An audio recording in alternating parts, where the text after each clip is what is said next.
Ladies and gentlemen, thank you for the invitation to this conference. First of all, Mr. Fritz Edlinger, the editor of the magazine International in Vienna, sends his greetings. Then I must say something to what Mr. Spetic said before. He mentioned South Tyrol by saying that there was no secessionism at the moment at all. Unfortunately, he's wrong. The opposite is true.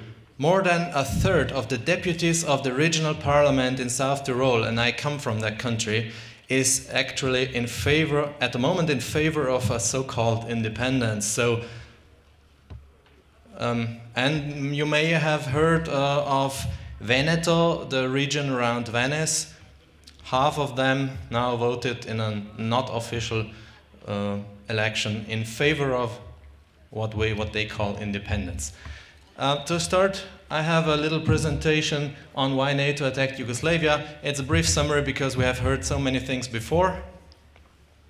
I would like to start with this man here, Wesley Clark. He said that, or let's say, Kosovo was for NATO a way to raise its profile. And he said this conflict about Kosovo became a test of NATO's role in post-Cold War Europe. NATO itself was at risk of irrelevance or simply falling apart following a defeat. So this means there were very strong intentions of NATO to do something. This is a historian, Austrian historian Michael Gehler, and he says, in 1999, its 5th anniversary, the North Atlantic Alliance, in the midst of a crisis of identity and legitimacy due to the loss of classic threat scenarios and enemy stereotypes, found itself presented with the possibility of making a name for itself. So Kosovo as a way for NATO to raise its profile means to change NATO from defense to a global interventionism, which then in fact happened. NATO, we shouldn't forget, the strongest mean of US-European policy. So NATO is also an instrument of the United States to control the European allies. And Germany, which played a very important role, asks still strong NATO as exchange to its military limitation through the Nuclear Non-Proliferation Treaty. And therefore I have some national, international interests here listed on the USA, Germany, and then European Union. This man was a political advisor to the US government in 1999, Wayne Merry, and he said, the USA wanted to show that NATO still had some purpose at all, and that this purpose was not a defensive one, but an offensive one. This is Brzezinski, whom you may know. The geostrategy, this argument is one we see in our days, which is used once more. He said the topic of Kosovo was a part of the so-called Islamic arc of crisis from Bosnia to China, and this was, according to him, and he published this in 1997, an area in which the USA should prevent a single power from getting control and instead taking over the whole control themselves. Once more, another advisor, in this case Thomas Friedman, advisor to the US Secretary of State Madeleine Albright, and he wrote about the argument of economy. The hidden hand of the market will never work without a hidden fist. McDonald's cannot flourish without McDonnell Douglas, the builder of the F-15. And the hidden fist that keeps the world safe for Silicon Valley's technologies is called the United States Army, Air Force, Navy, and Marine Corps. So if we now look at specific national interests of the United States, for sure we can identify the detach the decision-making ability of NATO from the provisions of the UN, of the United Nations, then the USA's supremacy in a, to them, unipolar world, and the project for the new American century, which has been mentioned before. That's the content is American leadership is good both for America and for the world, and that such leadership requires military strength, diplomatic energy, and commitment to moral principle. The PNAC is or was a think tank with associates such as Francis Fukuyama, Elliot A. Cohen, then Florida's governor Jeb Bush, brother of George W. Bush, and a number of people who would then go on to form part of Bush Jr.'s government, including Dick Cheney, Donald Rumsfeld, and Paul Wolfowitz. And this think tank was formed in 1969. And then US officials also played a special role after the war in the privatization process. They returned as lobbyists after the end of their mandates to Kosovo, especially in the coal and telecommunication industries. Among others were Wesley Clark, Madeleine Albright, or R, James Pardieu, and this man here you see, Mark Tavlaridis. The other three are here. I'm sorry, on my computer there was no mixture of pictures with text. I'm sorry for this. Albright was one of the most vehement proponents of the air raids. Wesley Clark, as we all know, was responsible for carrying them out, and Pardieu enjoys Kosovo's elites believing because of his so-called role during the war on the ground. So there are strong connections.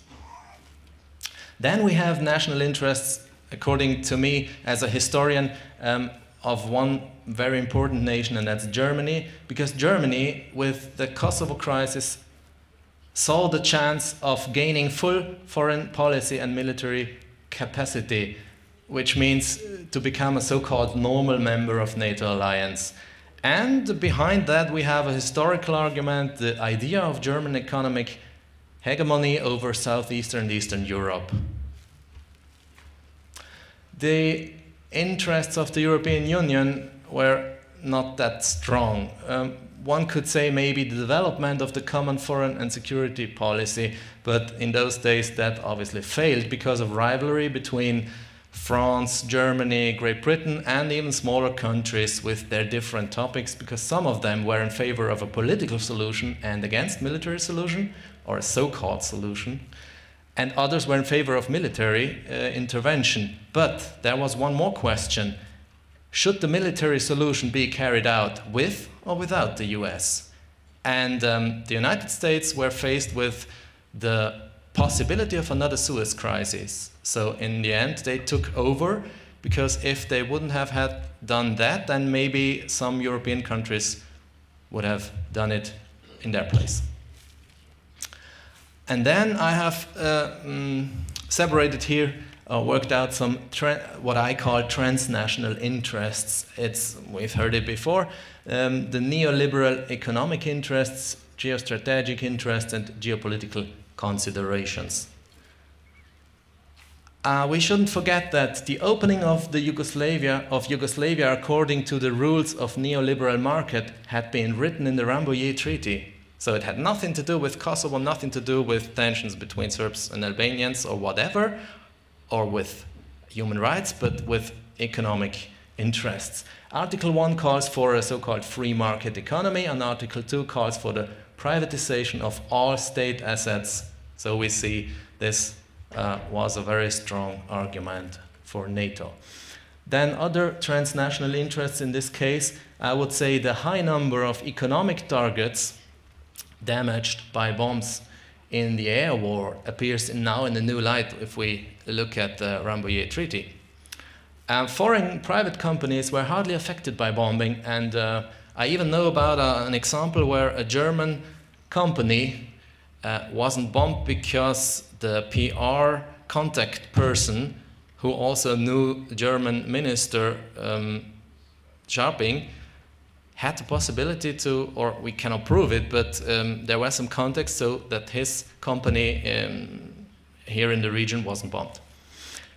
Privatization is about the continuing the war with political means through NATO, the European Union, and the IMF. And the powerhouse behind this is the neoliberal globalization, which leads to and is promoted by war.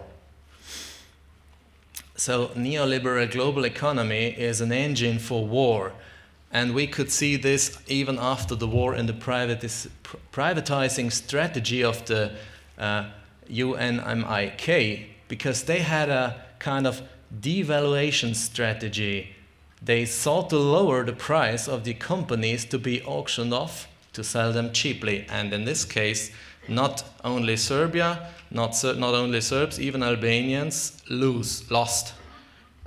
All the workers who lost the company. Is it finished? Okay, I'll just read this.